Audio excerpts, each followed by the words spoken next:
네, 이번 시간에 다룰 얘기는 그 이성적인 다이오드 방정식을 유도하면서 PN 적합 다이오드가 아이디얼하다라고 해요. 여기 어떤 가정이 들어가는지에 대해서는 수차례 언급을 했었습니다. 그런 이상적인 다이오드를 선정했을 때 전류 전압 관계에 대해서 공부를 다 했고, 근데 실제 리얼 다이오드의 IV 특성하고 이상적인 다이오드의 IV 특성은 차이가 난다라고 했고, 지난 시간에 브레이크 다운, 원점이죠. 리버스 바이어스 걸리다가 어느 수준 이상 보면 치주한 동작으로 전류가 와장창 흐른다라고 했죠.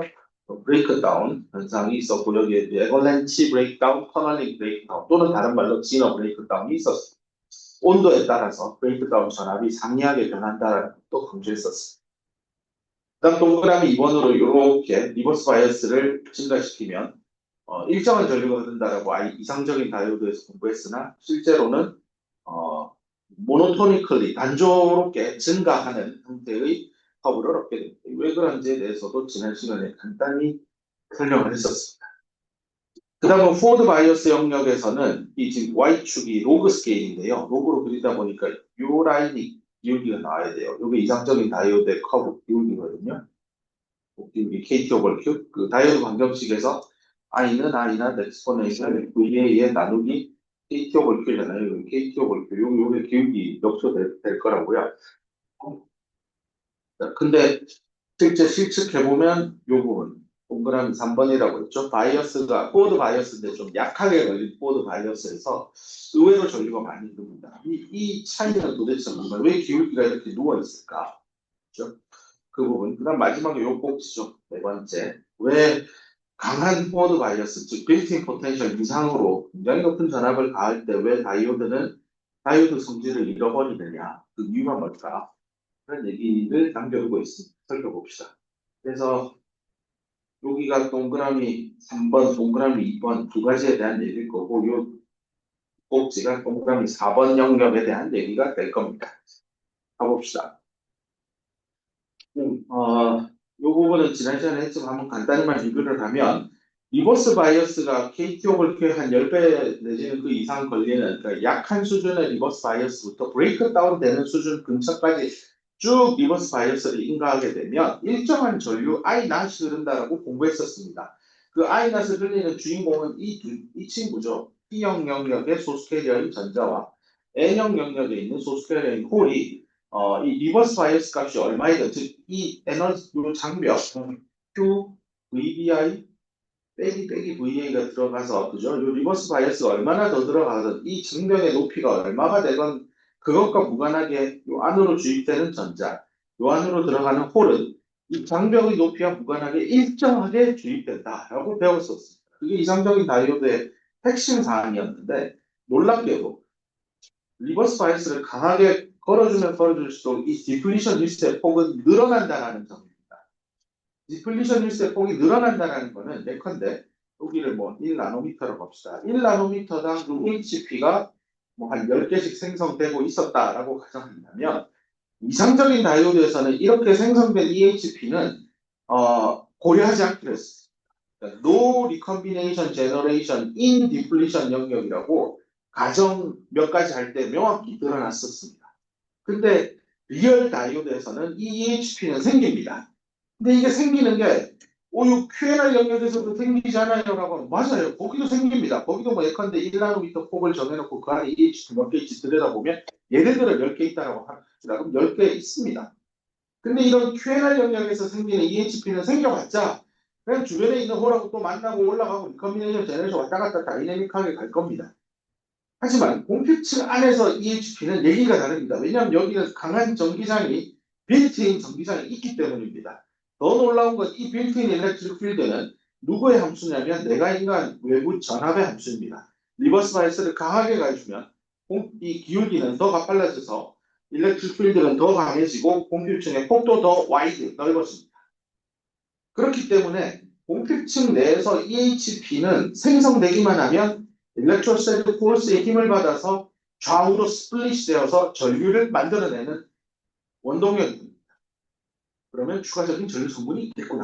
근데 또 하나 아이디어는 전압을 세게 가면 갈수록 야, 1나노에 10개인데 지금 공급층의 폭이 10나노였는데 전압을 더 올려서 10나노가 20나노가 됐다? 그러면 총 EHP의 개수는 1나노에 10개니까 10나노 때 100개인데 20이면 200개. 전체적인 양도 늘어나는 구조죠. 그래서 IV 커브에서 이렇게 일정하게 흘러야만 했었던 것은 요 가슴, no RG in depletion일 때 맞는 거고, 실제는 RG가 일어나고 있으니 이렇게 스물스물 전류가 늘어나는 이 커브가 실제 실측한 데이터에서 나오게 되고, 그 원인은 공표층 안에 있는 EHP들이 끊임없이 제너레이션 되고 있다라는 게 그 물리적인 이유입니다.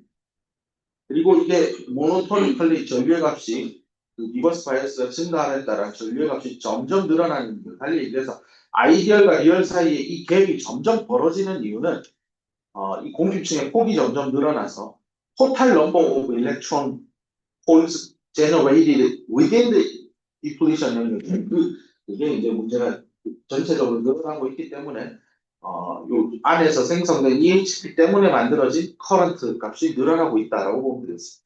그래서 지우고 잠깐 지난 시간에 얘기한 대로 여기에서 EHP가 하나 생기면 이렇게 전기장이니까 전자는 여기로 와고 홀은 여기로 갑니다. 그러면 전자 이동의 반대 방향이 전류죠. 이렇게 생기는 N 전류, 이렇게 생기는 P 전류죠. 그래서 요 방향입니다. I. 요게 추가된다라고 보면 되고요. 요런 건 이제 제너레이션 때문에 생겨서 IG라고 쓸게요. 물론 이 제너레이션이라는 게 공급층 안에서 리커미네이션 없나요? 있을 수 있습니다. 여기 전자 안에 그 홀이 이렇게 만나서 없어지긴 하니 보통은 퉁쳐서 리커미네이션, 제너레이션 동시다발적으로 일어나서 IRG나 지금 리버스 바이어스인 환경 하에서는 IG가 즉 제너레이션이 리커미네이션을 압도하고 있는 상황이다라고 보면 되겠습니다. 그래서 아까 전에 그 동그라미 2번이라고 제가 표시하고 있는 일정한 거, 리얼한 거에서 이 갭이 왜 늘어날까요? 이걸 동그라미 2번이라고 합시다. 그 이유가 뭡니까? 한 단어로 설명하면 제너레이션 커런트가 생성되고 있기 때문입니다. 이게 정답입니다. 예. 다음 갑시다. 저런 거 에너지 벤다이글 그래서 설명하라고 하면 자기의 단어와 자기의 문장으로 잘 설명할 수 있으면 되겠습니다.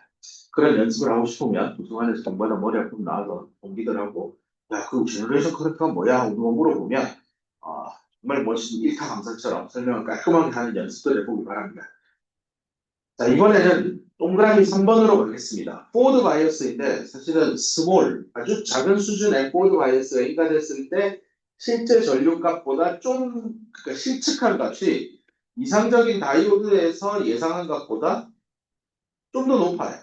왜 더 측정 값이 벌어졌지? 그 이유가 뭐지? 그럼 추가적인 전류 성분이 있다라는 얘기인데 그게 뭐냐?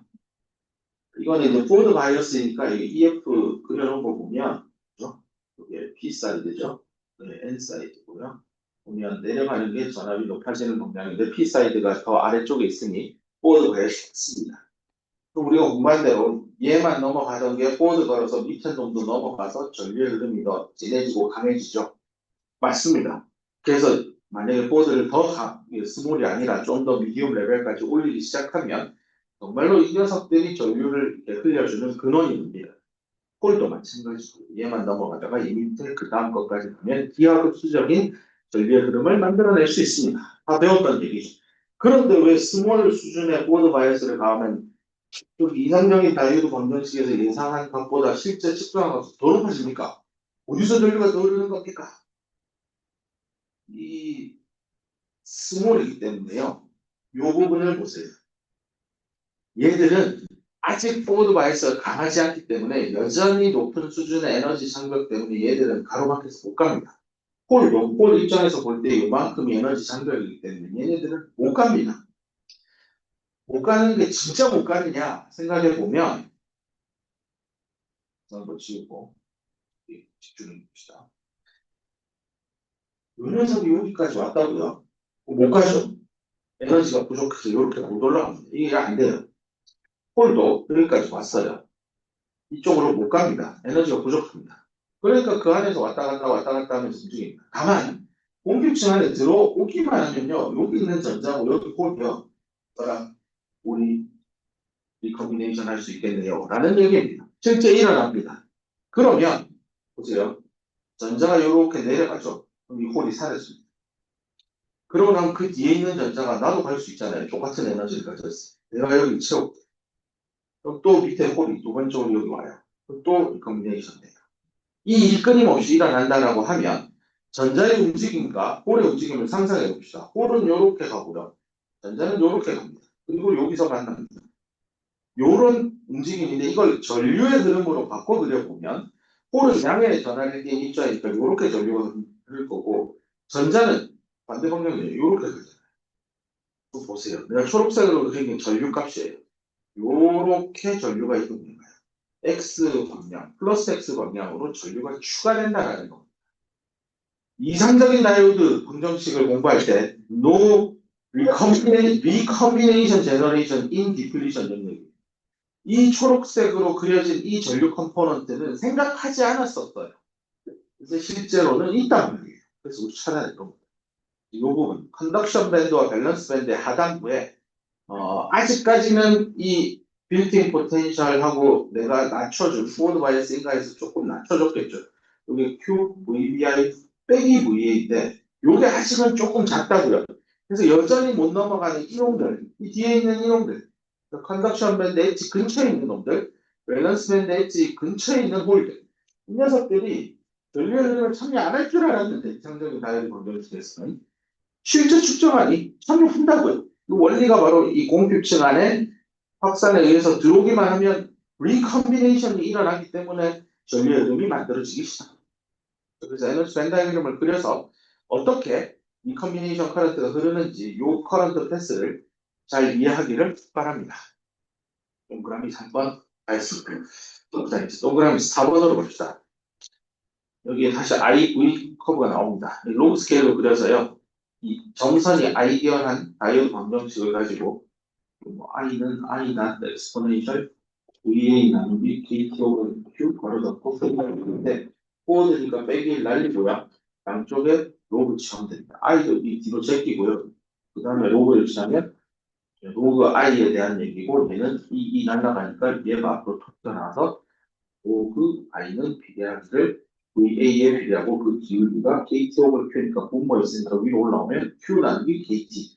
그래서 요 기울기가 Q 나누기 KT의 기울기를 가집니다. 좋습니다. 그럼 원래 이 점선대로 나와야 마땅한데 포워드 바이어스를 적당히 걸 때 이 부분은 좀 전에 설명했죠. 이렇게 될 거라고. 요게 리얼이고 요게 아이디얼. 요 차이가 왜 생긴다고? 리커미네이션 커런트 때문에 이랬어요. 동그라미 3번 했고 그 다음에 여기는 잘 맞아요. 여기가 아이디얼하고 리얼하고 잘 맞는 곳이고 여기가 이 문제예요. 안 맞아요. 이번에는 거꾸로 실측한 리얼 데이터를 보면 예를 들어 나 여기서 데이터 0.8V 주고 찍어보면 커런트가 1mA 나올 줄 알았는데 실제 찍어보면 0.8밖에 안 나와요. 여기 0.2mA 누가 잡아먹었냐 이거죠. 이거를 책에서는 다른 방식으로 이렇게 설명합니다. 똑같은 1mA 나오게 하는 전압이 얼마예요? 하고 봤더니 아이디얼은 0.8에서 나오는데 리얼은 한 1V 걸어야만 내가 원하는 전류값이 나오는 거예요. 야, 그럼 다이어트 방정식에서 내가 0.8을 넣을 게 아니라 1을 넣어야 되네? 그럼 이 0.2V 누가 잡아먹었어? 그 델타 V. 이 누가 까먹은 거야? 왜 전압 강화가 일어난 거야?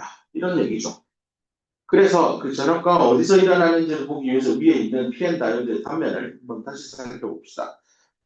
위에 있는 그림을 보면 여기 기준 전압 잡고 내가 인가한 전압을 이 방향으로 커런트가 흘러 들어갑니다. 그러면 예전에 처음에 다이오드 해석 시작할 때 이 정션에 인가되는 전압이 사실상 내가 인가한 전압 VA랑 거의 같다라는 얘기를 하면서 그때 여기 저항도 있고 여기도 저항이 있는데 이 저항이 R 디플리션이 훨씬 커서 이런 얘기를 들었던 것 같아요. 이게 1메가옴, 얘는 1밀리옴 100만 배 차이 나면 아마 고등학교 때 배웠을 거예요. 1옴, 1메가옴 있는데 양단에 1볼트 걸면 그냥 1볼트가 1메가옴에 다 들어가요. 그걸 굳이 계산을 0.99999 뭐 볼트가 1메가옴이고 1옴에는 0.0000 뭐 1볼트가 들어간 그런 얘기 할 필요 없습니다. 그냥 얘 무시하면 됩니다. 그 얘기를 하고 PM 다이오드 해석을 시작했었는데 이게 1볼트가 아니라고 이걸 이제 1메가볼트 수준까지 올리든지 100메가볼트까지 올리자는 얘기입니다. 그러면 얘가 100메가인데 얘가 1메가밖에 안 돼요. 얘 그때 역할을 뭘 하지 않을까? 빨리 얘기하면 100메가볼트로 높은 전압을 가하면 이 두 개의 저항을 따라 흐르는 전류값도 굉장히 높은 수준으로 올라갑니다. V는 IR이니까 V를 높이면 I도 올라가겠죠. R은 변화가 없으니.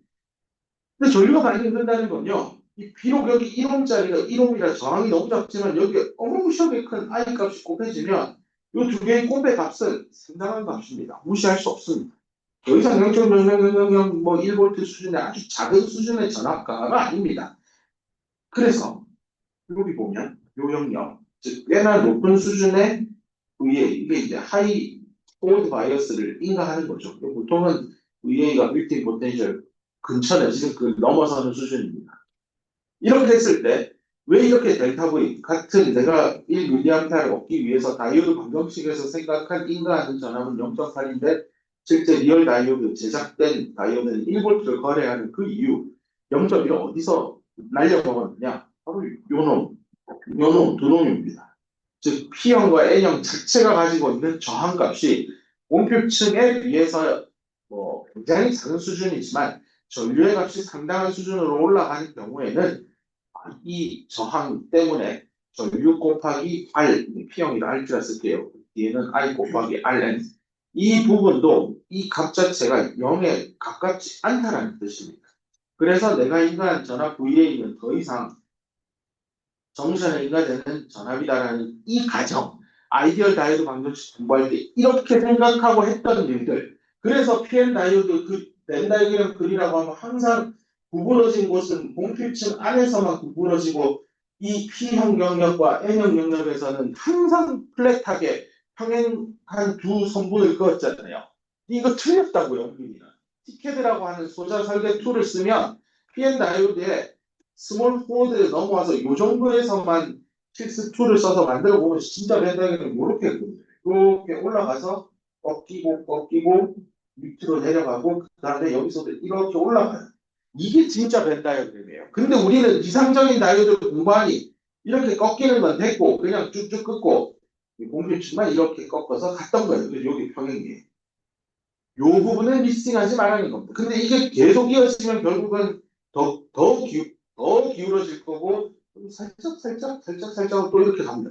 근데 보다 보면 여기는 포워드를 가해주면 이 폭은 점점 좁아져서 거의 눈에 안 들어옵니다. 그럼 그림을 그려보면 이렇게 해서 이렇게 가는 수준밖에 안 돼요. 그러다 보면 얘는 잠깐만 처음에 우리 반대층으로 공부할 때 이게 N형만 끝입니다. 양단의 전압을 가하면 벤다이그램 그리쇼 평행에서는 쫙쫙이지만 전압 가하면 기울어지게 그렸었잖아요. 크게 나오는 겁니다. 그래서 강한 포워드 바이어스가 인가됐을 때는 이것도 한번 예전에 시험 문제를 했다는 재미를 쏠쏠이 봤다고 했죠. 예, 포워드 더 세게 강하게 걸면 이 학생들이 보고 요게 평형인데 평형일 때 벤다기름 주고 포워드 더 세게 가서 거의 평행하다가 더 세게 가려면 이렇게 역전해서 그리는 학생들이 다수로 출몰하죠. 다 틀리는 얘기입니다. 이런 시리즈 저항에 대한 컨셉을 전혀 이해하지 못하고 이상적인 다이오드 방정식에서 VA가 V 정션이었구나 이 가정이 굉장히 강한 포워드일 때는 맞지 않다라는 거를 스스로 생각해내지 못하게 되면 저런 엉뚱한 결론에 도달합니다. 오케이. 시리즈 저항의 위력에 대해서 얘기를 했고요. 벤 다이그램까지 그렸습니다. 사실 요 그림 아래쪽에 있는 이 그림을 보고 마음에 감동을 받는 학생이 있으면 정말 수업 잘 따라오고 있는 학생입니다. 내가 이때까지 여기를 평행을 그렸네. 정말 바보같이 그렸구나. 실제로는 이렇게 기울어진 이 평행선이 있는데 거기에 저항이 있고 양단에 전압차가 존재하면 이렇게 기울어서 그렸어야 되는데 왜 나는 이렇게 평행하게 맞바닥을 그렸을까? 아무 생각 없이 그리고 살았구나 하고 반성하는 학생이 있으면 정말 수업 잘 쫓아오고 있습니다. 자, 그 다음 봅시다. 그러면 여기 있는 요 전압 차이 있죠? 요 특정 뭐 여기를 I1이라고 합시다. 이만큼의 차이가 났어요. 그러면 전류값이 더 높아지면 아마 이 갭은 더 벌어지니까 이거는 델타 V2라고 하고 이걸 1이라고 할게요. 좁은 데는 I0라고 하면 여기도 델타 V0가 나올 겁니다. 그렇게 지금 3개 포인트만 찍었는데 그 포인트를 델타 V 값을 여기다가 이렇게 Y축에 매핑을 해서 데이터를 찍은 겁니다. 그렇죠? 여기는 I0, I1, I2를 여기다 이렇게 넣고요. I0, I1, I2 하면 이런 델타 V1, V0, 델타 V1 뭐 이렇게 데이터를 찍는 겁니다. 그렇게 해서 이 기울기를 구하면 바로 RS가 뭐냐? 바로 P형과 N형에서 고유하게 가지고 있는 저항값들의 합입니다. 이게 이제 직렬 연결되어 있기 때문에 시리즈 루지스턴스라고 이름을 붙인 거고요. RP와 RN을 각각 계산해서 단순히 있다 해줍니다. 저 저항값 계산하는 건 이미 공부했죠. 이렇게 다이오드 단면이 있을 거고, 랭스가 있죠. 랭스 알고, 그죠? 그러면 뭐 예를 들어 RN을 구하고 싶으면 인질스티비티에다가 길이하고 면적 주면 되죠. 플러스 길이하고 면적 나누면 되죠. 요거 어떻게 계산한대요? 1 나누기 컨덕티비티. 컨덕티비티는 Q뮤 NN 더하기 Q뮤 PP 하면 되죠. 이게 N형 반도체니까 P는 무시하고 얘만 계산하면 되고, 이 전자의 농도는 N형에 들어간 도핑의 농도 도너 ND 값 잡아 넣어주면 됩니다. 모빌리티는 ND와 NA의 총량을 보고 모빌리티 커브에서 다시 와서 값을 대입하면 됩니다. 이렇게 해서 실제적인 저항값을 온 단위로 계산해서 풀어내고 리얼 다이오드에서 델타 V와 I를 놓고 이렇게 그림에서 요 기울기를 계산해서 차이를 찾아낼 수 있습니다. 오른쪽에 그 그림이 이해 안 된다는 학생들도 있는데 요 델타 V가 생긴 원흉이 얘잖아요. 그래서 기울기가 RS입니다. 엄밀히는 RS만 있지 않아요. 얘도 있어요. 그리고 공부한 오믹 컨택에도 저항이 있습니다. 그리고 오믹 컨택은 RP, RM보다는 작다라고 가정해서 지금 나오는 건데 사실은 실측한 데이터는 RS만 측정하는 게 아닐 겁니다. MS 컨택에 컨택 저항값도 포함되어서 측정된다라고 이해하면 되겠습니다. 오케이. 그 다음 요거 한번 잠깐 브레이크 듣자. 하이레벨 인젝션이라는 단어가 나오는데 얘도 동그라미 4번 영역을 설명하는 이유다라고 했는데 동그라미 4번이 얘였죠. 이렇게 이게 리얼이고 이게 아이디어인데 이 차이가 왜 생기냐, 시리즈 저항으로 설명을 했는데요. 또 하나 더 있습니다. 하이레벨 인젝션이라는 단어가 나오는데 이미 우리는 앞서 로레벨 인젝션이라는 단어는 익숙해져 있습니다. 로레벨 인젝션이 뭔지 간단히 다시 상기해보면 P형, N형이 나누어져 있을 때 P형에 있던 홀이 포워드 바이어스 걸어서 N형으로 들어오게 되면 N형에 있는 다수 캐리어의 전자의 농도가 있을 텐데 다수 캐리어 NN이나 NN 평형일 때랑 비교해서 이 차이가 없는 거죠. 비록 H 플러스가 들어왔지만 달리 얘기하면 N형 반도체 쪽의 홀의 농도 평형일 때랑 평형이 아닐 때가 있을 텐데 요거는 분명히 달라질 거예요. 왜냐하면 홀이 주입이 됐으니까. 요거는 엄밀히 크겠죠. 이렇게 되겠지만 얘는 변화가 없는 요 수준을 로레벨이다라고 했는데 이거 반대말이니까 이게 안 맞다는 겁니다.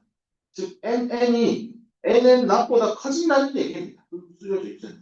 여기 이제 원사이드 접합을 해서 P에서 N으로 넘어오는 현상만 보면 되겠죠. 원사이드라서 연하게 도핑되죠. 이것만 보는 겁니다.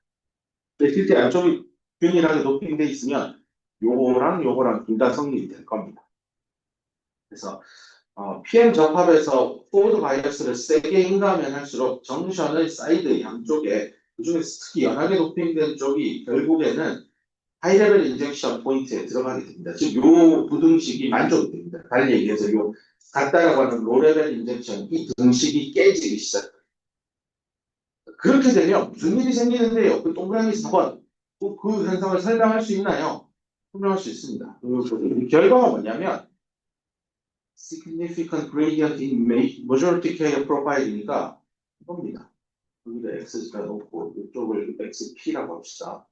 xn n형적입니다. 그 가운데 여기가 0.4 마이너스 x p 잡고 p 사이드고 여기가 공급층이에요. 자, 이럴 때 여기를 n에 대해서 전자의 농도에 대해서 그려보면 원래는 이 정도 수준이겠죠. nn이 그게 nn 낫이랑 같았어요. 근데 문제는 포워드를 VA를 0보다 엄청 세게 강해서 빌팅 포텐셜보다 더 높게 인가해서 여기 있는 홀이 자꾸 넘어오게 하면 원래는 이렇게 프로파일이 생기죠. 이게 PN 낫일 거고 요 수준 요 값이 PN 낫인데 요 지점은 PN이겠죠. 특히 X가 XN의 지점에서 이 값이겠죠. 요 차이를 우리는 앞에 다이오드 해석할 때 델타 P 서브 N 낫이라고 델타 P 서브 N이라고 하고 여기 X 이퀄 XN에서 값을 찾아냈습니다. 이게 다이오드 방정식 풀 때 소수 캐리어 확산 방정식 이게 미분 방정식 풀 때 경계 조건으로도 썼었던 값이죠. 요 차이를 외부에서 인가한 전압, DC 전압 때문에 일정하게 잡아두고 요 갭을 유지하면서 홀을 계속 안으로 공급해줬단 말이에요. 근데 NN은 안 건드려요. 왜냐하면 요 레벨 수준 자체가 여기 NN하고 비교했을 때 여전히 아래쪽에 있거든요. 여기를 내가 확대해서 그려볼게요. 요게 NN이고 요게 TN X 이퀄 XN인 지점이에요. 요게 자꾸 위로 더 올라와요. 그래서 여기 더 위로 역전했다고 생각해보세요. 무슨 일이 생길까요? 전자의 프로파일에. 전자의 분포에 어떤 일이 생길 건데, 이게 너무 좋게 그리긴 했는데, 이게 이렇게 날려 올라간다는 뜻입니다. 그러면 이 전자는 음의 전하를 띠기 때문에 얘가 양의 전하를 띠니까 홀들이 이 x 이퀄 xn인 지점 쪽으로 올려주기 시작해요. 그렇게 해서 여기 모조리티 캐리어의 프로파일이 직선이 아니라 이렇게 따라붙어요. 이게 NN 커브예요. NN이 이렇게 따라붙고 TN도 이렇게 올라와서 여기는 거의 같이 움직여요. 플러스 마이너스 뉴트럴로 되는 이러다 보니까 TN 다이오드의 홈피치 이 측벽 여기에 전자가 쌓이기 시작해요. 쌓인다라는 거는 모조리티 캐리어에 농도차가 생기는 거고 그러면 자연스럽게 다음 고민해야 되는 건 야, 너 VA 너무 세게 가해가지고 전자를 땡겼는데 그 땡긴 결과물이 뭔지 알아? 전자의 프로파일이 바뀌게 되고 그 결과 농도차 생겨서 확산의 전류가 생기는 거야. 근데 전자는 뭐 전원도 쪽이니까 이 방향으로 흘러요.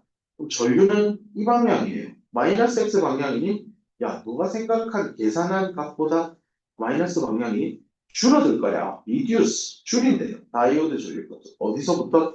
이상적인 값에서부터 다이오드 값을 낮추는 일들이 생긴다라는 설명입니다. 그래서 이 부분 원래는 이렇게 가야 되는데 이게 전류 값이 낮죠. 이렇게 되는 이 차이가 생기는 게 하이 레벨 인젝션 때문이기도 합니다. 물론 RS 이슈도 있습니다. 그래서 둘이 동시복합적으로 지금 반영하고 있다고 보면 되겠습니다. 여기까지 해서 이상적인 다이오드와 실제 다이오드의 전류 전압, DC 특성 곡선의 그 차이가 왜 생기는지에 대해서 하나하나 영역별로 알아봤습니다. 잠깐 머리를 식히고 다음 얘기로 가봅시다.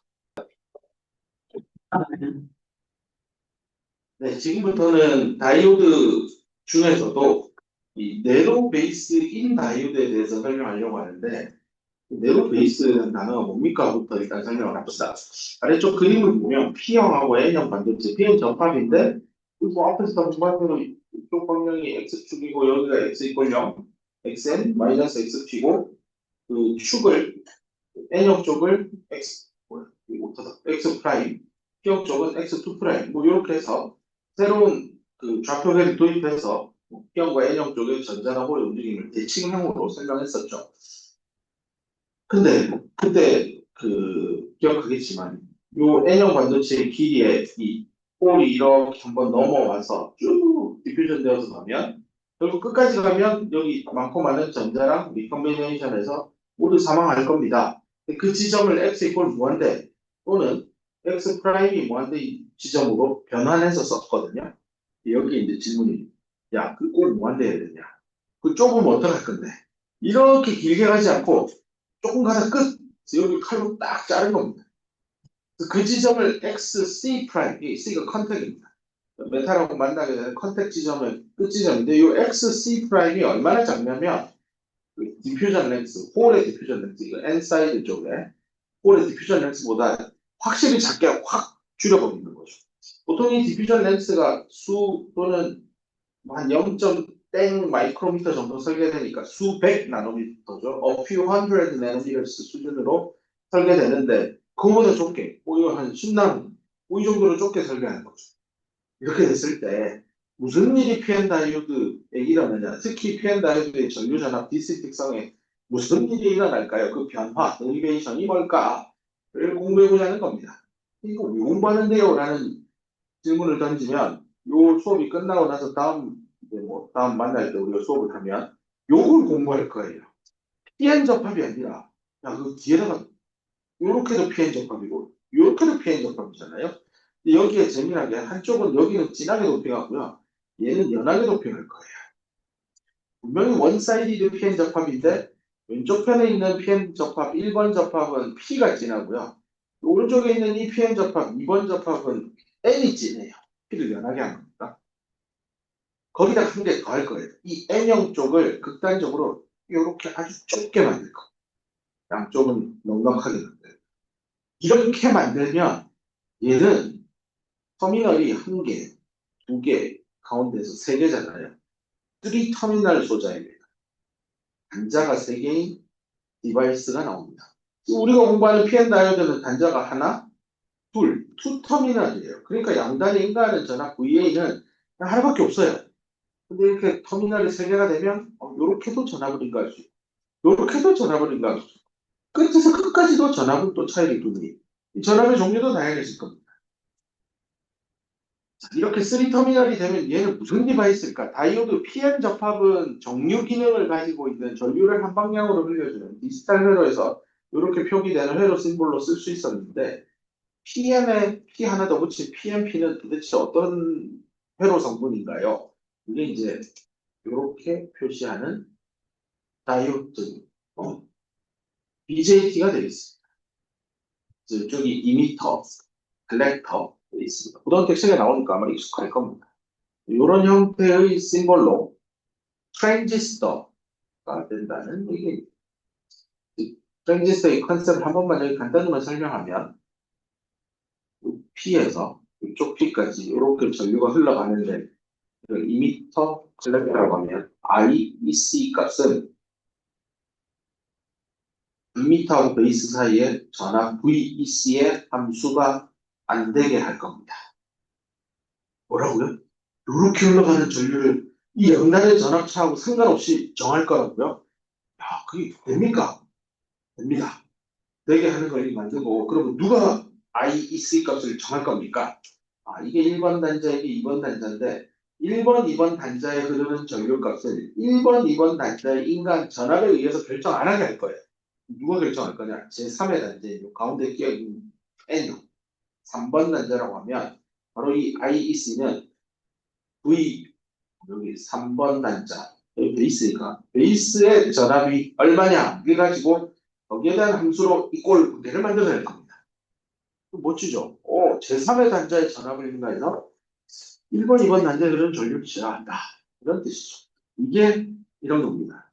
기계식 스위치가 있으면 얘를 손으로 누르면 그죠? 얘가 내려와서 딱 연결되면 1번, 2번 단자의 전류가 빠바방 하고 흐르죠. 근데 손을 가지고 다시 밀어 올리면, 위로 들어 올리면, 위로 뜯겨 올라가니까 1번, 2번 단자의 전류는 안 흐릅니다. 1, 2번 사이의 전압이 얼마인지 중요하지 않습니다. 이 손을 내가 밑으로 누르냐, 위로 들어 올리느냐의 힘에 의해서 이 기계식 스위치는 전류를 흘렸다, 안 흘렸다 합니다.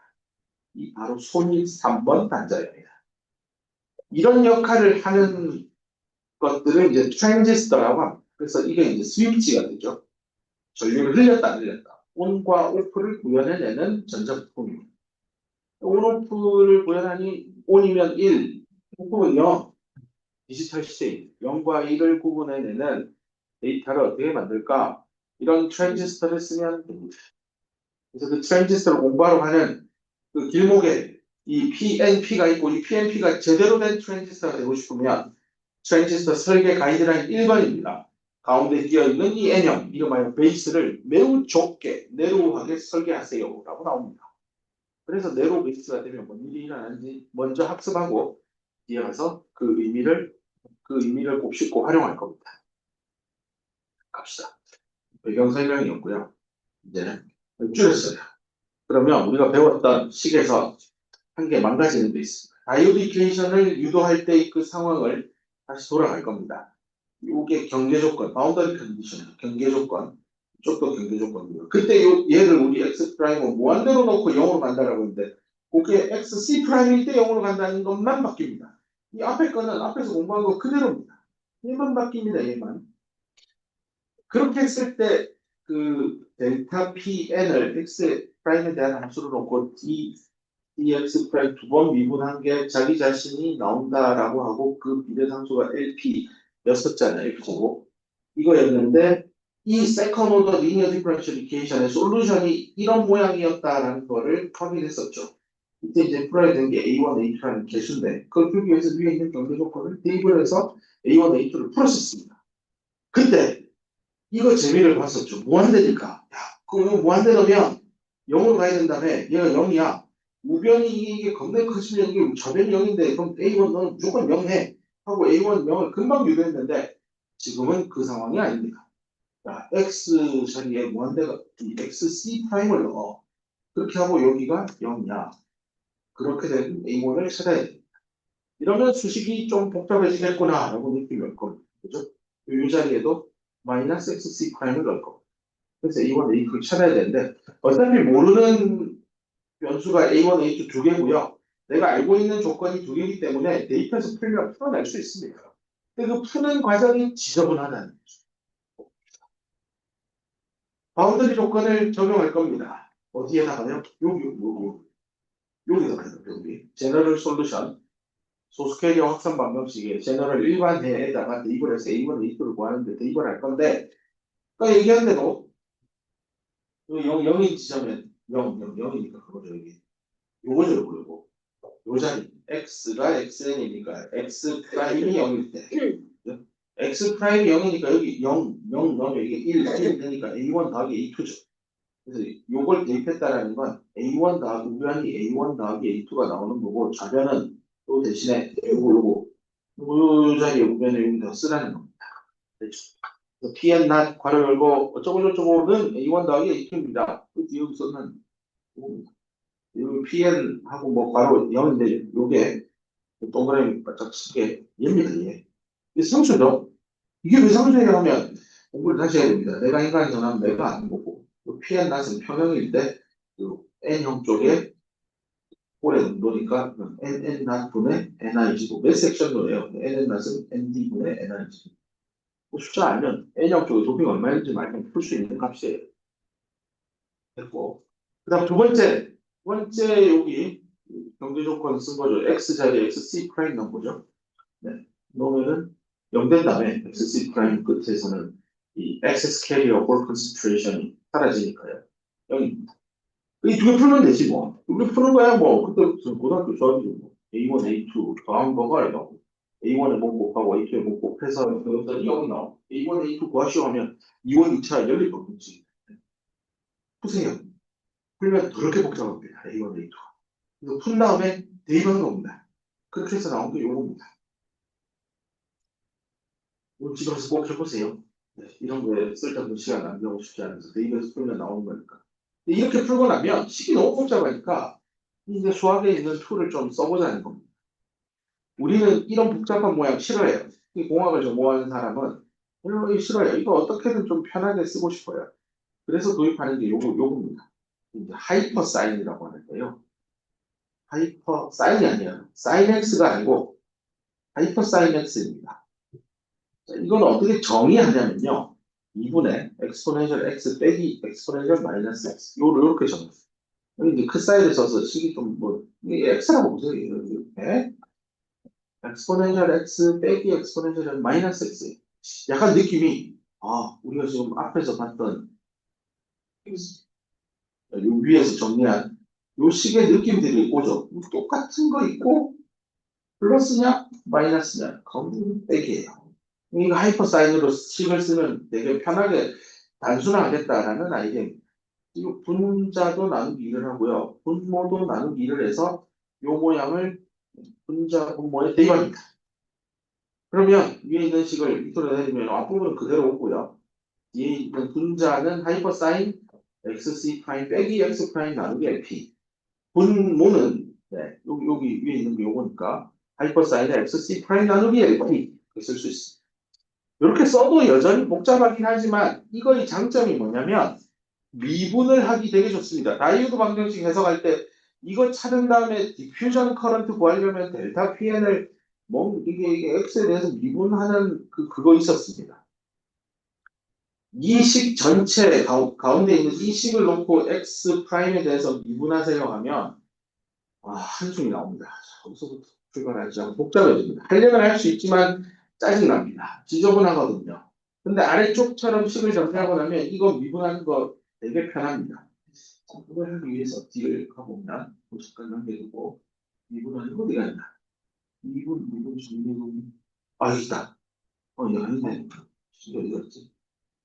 이쪽입니다. 여기서 설명할게요. 하이퍼사인 x를 x에 대해서 미분을 해봅시다. 이거면 이거니까 미분하면 되지. 2분의 1은 그대로 나오고 엑스포넨셜 x는 미분하면 그대로고 빼기 엑스포넨셜 마이너스 x인데 얘 미분하면 마이너스 x가 나오니까 더하게 되고 자기 자신 그대로 나오고 이게 끝이. 이거 부호만 바뀌죠. 이 가운데 한번 하이퍼사인 미분하면 가운데 부호만 바뀌어요. 얘를 뭐라고 정해야 하냐면 사인 미분하면 코사인이잖아요. 그래서 하이퍼사인도 미분하면 하이퍼코사인이라고 정의해요. 이렇게 정의합니다. 하이퍼코사인은 이 가운데가 더하기구나. x 마이너스 x 더하고 나누기. 식의 모양은 유지하는데 가운데 부호만 바꾼 겁니다. 사인 미분하면 코사인, 코사인 미분하면 마이너스 사인이잖아요. 근데 얘는 사인 미분하면 하이퍼코사인이고 하이퍼코사인도 미분하면 미분해봐요. 마이너스 앞으로 톡 튀어 나올 거니까 하이퍼사인 나와요. 그래서 얘는 그냥 미분하면 왔다 갔다 합니다. 부호의 변화 없습니다.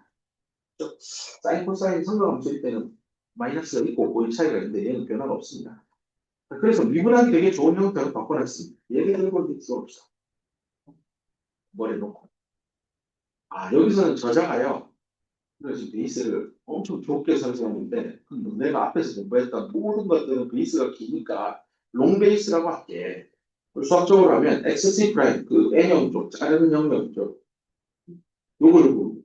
요거를 사실 무한대로 보내버리자는 거죠. 그러면 롱 베이스가 된다는 거 있으니 네가 좀 전에 풀어낸 델타 PN X 프라임 이 식이 이렇게 복잡한데 그럼 이제 하이퍼사인으로 바꿔 쓰기 쉽잖아요. 볼 수 있죠. 이거를 만약에 극한을 보내보자는 거죠. XC 프라임을 무한대로 보내서 이런 놈들을 무한대로 쌓아보자는 겁니다. 이러면 이제 고등학교 때 극한 공부한 학생들이 이 시간이 있을 거예요. 리미트 n이 무한대로 엑스포넨셜 x, 엑스포넨 x 빼기 뭐 n 빼기 x, 빼기 n 뭐 이렇게 되는 거죠. 뭐 이런 형태인데 이게 답이 얼마입니까? 뭐 이런 문제를 풀어봤을 겁니다. 그래서 풀 건데요. 풀기 전에 이 식을 위에 있는 식을 일단 이렇게 쪼개가지고요. 나눴습니다. 얘도 이렇게 해서 나누고요. 나누고 나면 이 한눈에 들어오는 게 XC 프라임이 무한대로 가니까 얘가 무한대로 가고 얘도 무한대로 가니까 이게 큰 거죠. 무한대로 가니까 이 레이쇼 얘가 앞으로 커 튀어나오고 얘도 무한대로 가니까 서로 없어지고 이 녀석만 남고요. 그렇게 해서 식 정리해서 그냥 극한으로 보냈을 때 얘밖에 안 남네. 나머지는 없네. XC 프라임 무한대로 가면 이렇게 됩니다. 이렇게 식 쓰고 나면 이걸 보세요. 이렇게 식을 쓰고 나면 이거 앞에서 다이어트 방정식 풀 때 얻었던 거예요. 바운더리 조건 있잖아요. XC 프라임 무한대로 놓고 풀면 이렇게 식이 나왔던 거 기억할 겁니다. 그래서 지금 네로 베이스 때 유도한 첫 줄에 있는 이 식이 롱 베이스에서도 잘 맞고 네로 베이스에서도 잘 맞으니 원래는 이렇게 복잡한 식이 일반화된 식인데 너네 롱 베이스 공부할 때는 이렇게 편하게 썼던 거야. 극한을 취해서. 근데 지금은 요 위에 있는 일반화된 식으로 갈 거야. 왜냐하면 롱 베이스 안 하고 네로 베이스 할 거니까. 그래서 네로 베이스로 다시 돌아옵시다. 아까 이제 증명을 한 겁니다. 우리가 배웠던 걸 여전히 롱베이스라는 특별한 경우였다라고 하고 일반적인 경우로 돌아와서 식을 다시 이제 하이퍼사인을 도입해서 썼습니다. 그렇게 썼는데 이번에는 베이스 중에서 네로를 더 네로하게 가보자. XC 프라임을 0으로 수정시키는 거. PN 다이어드 그림으로 돌아가면 얘를 더 안쪽으로 당겨서 정말 좁게 네로 이렇게 되는 걸 만들어 보자는 거. 그러면 이 식에 무슨 변화가 생길까인데요. 그것도 이제 수학식에서 뭐 집에 가서 고민해봐도 될 겁니다. 하이퍼사인 x에서 이 x의 값이 굉장히 0에 가까워지면 그냥 예비 함수는 x라고 써도 됩니다. 요런 미적분학에 대한 지식은 구글에서 검색해보면 나오고 난 이건 못 믿겠다 싶으면 엑셀 값을 한번 넣어보세요. 그러면 이 값이나 이 값이나 차이가 거의 없어지는 걸 확인할 수 있습니다. 그 지식을 동원을 하면 요 하이퍼 이거 다 지우면 된다는 얘기. 그냥 생각에 대한 그렇게 해서 이렇게 식 쓰고 이거 이렇게 날리고 이렇게 해서 1 빼기 xc 프라임분의 x 프라임으로 바꾸고 앞에 있는 거 그대로 가지고 오고 이렇게 쓰면 얼마나 멋진 일이 생기냐면 베이스를 정말로 좁게 만들면 거의 0에 가깝게 만들면 델타 PN이 PN 다이오드에서 그냥 아주 좁게 이 폭을 아주 0에 가깝게 만들어주면 P에서 N으로 넘어가서 이 폴의 분포가 그림으로 그려보면 X 프라임에 대해서 여기를 PN이라고 부르면 X 프라임에 대해서 원래는 이런 지수함 기형태가 났었잖아요. 이 예제 문제에서도 예전에 이거 떼내고 빗쏘아 가지고 풀었던 문제도 있었어요. 그러면서 이게 디퓨전 렌스의 1LP, 2LP, 3LP 이런 얘기를 했는데요. 이게 다 필요 없고 굉장히 좁히자는 거. 이만큼 잘라버리죠. 그러면 요 라인밖에 안 살아요. 지수함수가 요렇게 감소한데 요것만 보셔야 돼요. 요것만 보면 눈으로 봐도 직선 함수죠. 그래서 델타 PN이요. X에 대한 선형 함수가 나오기 시작합니다. 이 포인트가 되게 중요합니다. 이 전자공학에서는 뭔가를 선형화 시키는 걸 되게 좋아합니다. 나중에 신호철이나 그런 쪽 수업들을 들어보면 리니어 타임 인베리언트 시스템, LTI 시스템 이런 거는 맨날 선형을 뭐 하여튼 찬양할 겁니다. 왜 저렇게 선형을 좋아할까? 선형 시스템을 만들어야 설계하기 편합니다. 비선형 시스템은 인간이 다루기 너무 어렵습니다. 이 지금 네로 베이스도 이런 조건만 만족하면 이 excess 홀 컨센트레이션을 x에 대한 선형 함수로 만들어요. 중학교 1학년에 y는 ax 플러스 b 직선의 방정식이 나온다는 뜻입니다. 이게 그 시사하는 바가 뭐냐? 원래는 x가 아니고 exponential x 함수였는데 네로 베이스를 가니 ex가 x가 됐어요. 이게 시사하는 바가 이겁니다. 이거. 이게 지향하는 바가 보이세요? JP가 일정하다라는 거는 이 컨비네이션이 안 일어난다는 거고 이게 바로 오늘 공부한 아이디얼 다이오드 방정식에서 공핍층 안에서 이 컨비네이션 때문에 여러 일들이 생겼는데 안 생기게 하는 거예요. 근데 이게 공핍층은 아니고 여기서는 PN에서 요 안에는 이 컨비네이션이 일어나요. 근데 요거를 엄청 PN을 공핍층이 계속 공핍층을 표현하기 어려울 정도로 애들 좁게 하고 뒤에 P를 만들면 여기 있던 홀이 이렇게 들어갔다가 이렇게 빠져나오잖아요. 이렇게 들어갈 때 여기에 이 컨비네이션이 안 일어나요. 그러면 2m 영역에서 쏴줄 홀이요. 컬렉터에 100% 도달합니다. 이게 트랜지스터 성능을 향상시키는데 대단히 중요하고 그래서 여기 베이스 영역에서 노 리컨비네이션을 만들어낼 수 있어요. 그러면 JP 이렇게 흘러가는 커런트 JP는 일정하다라고 가정할 수 있습니다. 이 되게 중요한 포인트입니다. 요거를 마음에 와닿고 감동이 되려면 다음 학기에 배우는 반도체 소자 수업 시간에 BJT의 그 진면목들을 다 공부한 다음에 그게 저렇게 중요한 거구나 하고 느낌이 오는 날이 있을 겁니다. 자, 여기까지 해서 다이오드 방정식 유도할 때 1단계 있죠. 스텝 1, 2, 3으로 그때 구분했었는데 1번 단계 끝낸 겁니다. 1번 단계. 델타 QN을 X에 대한 함수로 이렇게 찾아내는 거. 이게 제일 지루하고 어려웠었죠. 이걸 끝낸 다음에 PN 다이오드 공부할 때 항상 했던 일이 미분하고 로 곱해서 디퓨전 풀은 더 넣는 거죠. 똑같은 짓을 하면 됩니다. 다만 식이 지저분해지죠. 이 델타 PN X 프라임을 생각해 보면 원래 식을 델타 PNX는 이만큼 이건 미분해야 돼요. 물론 이 조건만 만족하면 1차 함수니까 미분하기 편한데 그렇지 않고 일반적이다라고 하면 얘 자체를 미분해야 돼. 아까 가르쳐 줬잖아요. 미분하는 거. 사인, 하이퍼 사인은 미분하면 하이퍼 코사인. 그래서 그거 대입해서 풀면 이렇게 간단하게 나옵니다. 안 간단해 보일 수도 있겠지만 간단하죠. 이게 만약에 생각해보세요. 이 하이퍼 도입하지 않고 요 식 모양 그대로 유지해가지고 미분한다고 생각해봐요. 엄청나게 지분해질 겁니다. 틀릴 거고. 하이퍼 사인을 도입해서 푸니까 미분도 깔끔하게 쉽게 풀 수 있습니다. 이게 너무 스텝 2까지 한 거고, 이제 마지막 스텝 3 어떻게 한다고 했죠? 네. 그 대입하면 되죠. 이건 이제 원사이디드 접합이라서요. 요 JP를 이용해서 바운더리 컨디션 하나만 대입하면 되죠. X 프라임 0, 여기 그 지점에서 전류값 하나만 더하면 되죠. 원래라면 이 원사이디드 안 두면 JP하고 JN을 그 X 프라임 이꼴 0인 지점에서 보통은 이제 이거는 N 사이드, 얘는 P 사이드에서 각각 구한 다음에 공필층 안에서 리컨비네이션 없으니까 그냥 간단하고 하고 풀어야 되는데 얘는 이제 원사이드라서 P에서 N으로 넘어왔으니까 N 쪽 JP만 보면 돼. 홀의 이동에 의해서 전류가 형성되니까 JP만 보면 됩니다. 그래서 위에 있는 JP를 이거 대입한 거예요. 이거 대입하고 앞에 마이너스 QDP만 곱한 겁니다. 이거 커런트 덴서티니까 커런트로 바꾸려고 단면적 끊었어요. 그래서 뭐 별거 없습니다. 그냥 곱하기만 한 겁니다. 이렇게 하고 봤더니 야 잠깐만 야, 이 네로 베이스 다이어드인데도 I하고 VA 사이에 그만큼을 뗄게요. 이렇게 얘를 그냥 하나로 퉁쳐서 I not prime으로 잡으면 다이오드 이퀘이션 모양 그대로 나오죠. 다만 I not prime이 좀 더 지저분해지죠. 근데 좀 더 지저분한데 D를 싹 지우고 쳐다보면 이거 앞에서 풀었던 깬 다이오드의 I not 값이. 그러니까 I not 앞에서 푼 거에 뭔가 뒤에 곱해져 있는데 가만히 보면 하이퍼 코사인, 하이퍼 사인만 들어있는데 만약에 이 XC 프라임이 무한대로 충분히 길면 이 두 개의 값은 1입니다. 계산해. 그래서 무시해도 됩니다. 오케이. 그래서 이 복잡한 일반화된 식들을 다 찾아낸 겁니다. 좀 더 이제 마지막 썰을 풀면 XC 프라임 아까 이 PN 접합했어요. 공식 중에 있습니다.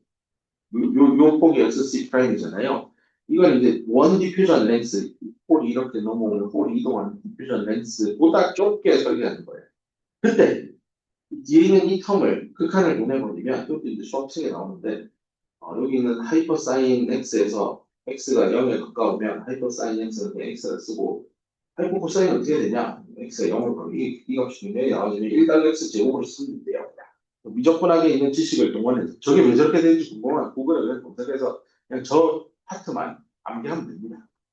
그렇게 해서 근사를 칩니다. 근사식을 쓰고 이 1도 뭐 거의 무시할 수 있는 수준의 값이라서 이렇게 근사 나누면 이거밖에 없습니다. 그렇죠? 그렇게 해서 수식을 I not prime을 아까 뒤에 I not prime 했거든요. 그 뒤에 도치도치 달라붙어 있는 놈을 이런 케이스에는 이걸로 갈아 끼워 넣을 수 있다. 이렇게 하면 I not prime이 이렇게 결정돼요. 즉 다이오드에서 IVA에서 그 뒤에 요 saturation I not prime의 요 레벨은 도핑의 농도로도 컨트롤할 수 있지만 물리적인 길이에 의해서도 컨트롤될 수 있다는 얘기입니다. 이제 소자 설계하는 사람 입장에서 N형 반도체의 폭을 얼마나 내려가면 또 폭을 낮추면 올라오겠죠. 그럼 전류가 이렇게 더 많이 오겠죠. 이런 일들을 설계의 룸을 찾아낼 수 있습니다. 그래서 네로 베이스 이게 이제 길이 방향이니까 원래 길이가 길다 짧다라고 하면 이제 long, short 이게 영어 단어의 반대말이고 폭이 넓고 좁으면 wide 반대말 네로인데 BJT 할 때는 네로가 맞는 단어인데 지금 다이오드 공부할 때는 약간 X 방향만 따지다 보니 길이 방향이죠. 그래서 short base라고 표현하기도 합니다. 뭐 원래 원칙은 네로 베이스가 맞는데 지금 네로 베이스 다이오드의 전류 전압 관계식을 풀 때 이제 뭐 밑에 줄 보면 I는 다이오드 방정식이지 똑같은데 여기 들어가는 요 식을 뭘로 공부했었냐면 우리가 과거에 LP, LN들을 넣어서 다 식을 썼었어요. 예전에 찾아보면 이거 LN이야. 이건 LP고요. 그 자리를 뭘 채워넣으면 되냐? 얘로 채워넣잖아요. 베이스가 굉장히 좁으니까 특히 디퓨전 렌스보다 좁으니까 거기에 해당하는 컨셉으로 이 두 개를 잡았는데 얘가 뭐냐면 N형과 P형 쪽에 디퓨전 렌스의 폭에 해당합니다. 폭. 그걸로 바꿔놓은 것밖에 없습니다. 여기서 XNXP를 이렇게 빼준 이유는 그 공격층은 다 덜어내고 그 QNR 영역만 남기기 위해서 프라임으로 추천해서 넣은 겁니다. 자, 뒤에 있는 서머리는 뭐 앞에서 다른 건 요약한 거고요. 오늘 수업은 여기까지 하고 다음 시간에는 그 차지 컨트롤 모델을 잠깐 다음 학기를 미루고 AC 특성에 대해서 간단히 언급하고 수업은 마무리하고 들어왔습니다. 수고하셨습니다.